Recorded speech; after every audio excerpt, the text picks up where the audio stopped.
In a city where rooftops were so close you could almost step from one to the next, lived two dear friends, Kai and Gerda. Their families had built a little garden of rose bushes in wooden boxes between their windows, a bridge of green leaves and red blossoms connecting their homes and their hearts. They spent their days there, reading stories and dreaming under the summer sun. One winter evening, as snowflakes danced outside, Kai's grandmother told them the legend of the Snow Queen. "She flies where the snow is thickest," she said, her voice a whisper. "She peers into windows, and sometimes her icy breath freezes flowers on the glass." Later that night, Kai looked out and saw a magnificent snowflake transform into a woman, dazzling and beautiful, but made of ice. She beckoned to him, and he shrank back, a chill running down his spine. The next day, as Kai and Gerda were looking at a picture book, Kai suddenly cried out, "Oh, something pricked my heart, and something flew into my eye." A tiny shard from a wicked goblin's magic mirror had found him. The mirror had the power to make everything good and beautiful look ugly and horrid. Instantly, Kai's heart began to turn to ice. "These roses are ugly," he sneered, tearing a beautiful bloom from its stem. "And your crying is silly, Gerda." He became cold and cruel, mocking their games and their friendship. One day he took his little sled to the town square. A great white sleigh appeared, and the driver, a figure wrapped in a white fur cloak, motioned for Kai to join. It was the Snow Queen. She kissed him once, and he forgot all about Gerda and his home. She kissed him again, and his heart froze completely. She swept him away into her sleigh, and they flew high above the clouds towards her palace of ice and snow. Back in the city, no one knew where Kai had gone. The winter passed and spring arrived, but Kai did not return. Gerda's heart ached with sorrow. She refused to believe he was gone forever. One morning, she put on her little red shoes, kissed her sleeping grandmother goodbye, and set out to find her friend. She went to the river and offered it her precious shoes. "Dear river," she pleaded, "have you seen my Kai?" The river's current gently pushed a small boat towards her. Taking it as a sign, Gerda climbed in, and the boat carried her away, far from home. Her journey had begun. The boat drifted to a garden of eternal summer, where an old woman with a magical staff lived.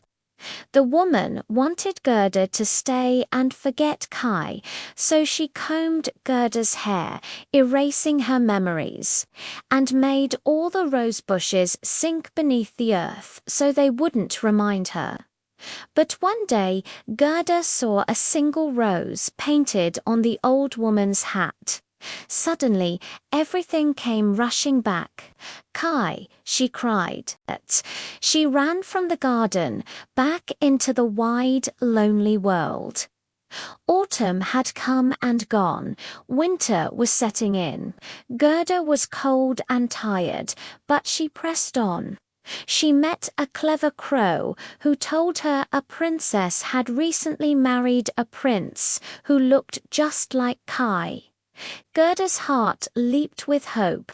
The crow led her to the palace, and with the help of his tame mate, they snuck Gerda inside. But when she saw the prince, she knew it wasn't him. The prince and princess were kind, though hearing her story, they gave her warm clothes, a golden carriage, and food for her journey north. But her good fortune didn't last. In a dark forest, robbers attacked the carriage. They were about to harm Gerda when a fierce little robber girl stopped them. "She'll be my playmate," the girl declared, and took Gerda to their camp. Gerda told the robber girl her story, and though the girl acted tough, her heart was softened. She had doves who told her they had seen Kai flying with the Snow Queen towards Lapland. "You must go north," the robber girl said. She gave Gerda a strong reindeer to ride, freed her from the camp, and sent her on her way with a piece of smoked meat and bread. The reindeer galloped day and night, faster and faster, towards the endless snows of the north. They stopped at the hut of a Lapp woman who wrote a message on a dried codfish and sent them to a Finn woman who knew all the secrets of the land. The Finn woman read the message and told the reindeer, "The power to save Kai is already within Gerda. It's the power of her pure, loving heart. She cannot be given any greater power than she already possesses." The reindeer carried Gerda as far as he could, to the very edge of the Snow Queen's domain. He kissed her goodbye, and tears streamed down his face. Gerda stood alone, her feet bare in the biting, swirling snow. The Snow Queen's guards, giant living snowflakes of every terrifying shape, advanced on her. Gerda was frightened, but she began to pray. Her warm breath turned to mist, and from the mist little angels formed. They fought the snowflakes with their spears, protecting Gerda as she walked onward. Finally, she reached the Snow Queen's palace. It was vast, cold and empty, made of glistening ice. In the center of an immense frozen hall, she saw Kai. He was blue with cold, almost frozen solid, but he didn't feel it. He was trying to spell the word eternity with shards of ice. The Snow Queen had told him that if he could, he would be his own master. Gerda ran to him. "Kai, my dear Kai, I've found you." She threw her arms around him and wept. Her tears, hot and full of love, fell upon his chest. They melted his frozen heart and washed away the splinter of the evil mirror. Kai looked at her and burst into tears himself. His own warm tears brought the shard from his eye, and he was himself again. "Gerda, dear little Gerda, where have you been so long, and where have I been?" They hugged each other, so filled with joy that the pieces of ice Kai had been playing with danced and formed the word eternity all by themselves. Their quest was complete. Kai was free. Hand in hand they left the icy palace. The reindeer was waiting for them, along with the Finn and Lapp women. The robber girl rode by and greeted them with joy. As they traveled south, the world bloomed around them.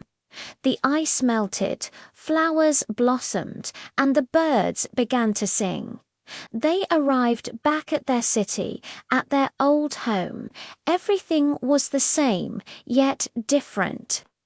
They walked through the door and saw themselves in the mirror. They were no longer children, but grown-ups. The rose bushes in the window boxes were in full bloom. They sat on their little stalls, holding hands, the cold, empty splendor of the Snow Queen's palace now just a distant dream, and in their hearts it was summer warm, beautiful, everlasting summer. The simple love of a friend, they learned, was a magic more powerful than any winter's frost.